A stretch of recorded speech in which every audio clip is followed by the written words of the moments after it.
যুক্তরাষ্ট্র ও ইসরায়েলকে নিজেদের প্রধান শত্রু হিসেবে বিবেচনা করে ইরান।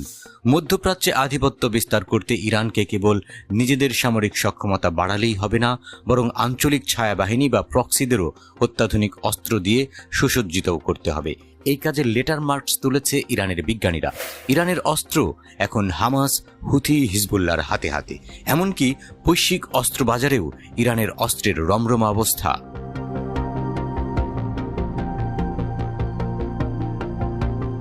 ইরানের একজন সিনিয়র প্রতিরক্ষা কর্মকর্তা বলেছেন যে তেহরান তার প্রতিরক্ষা পণ্যের রপ্তানি 50% বৃদ্ধি করার পরিকল্পনা করেছে।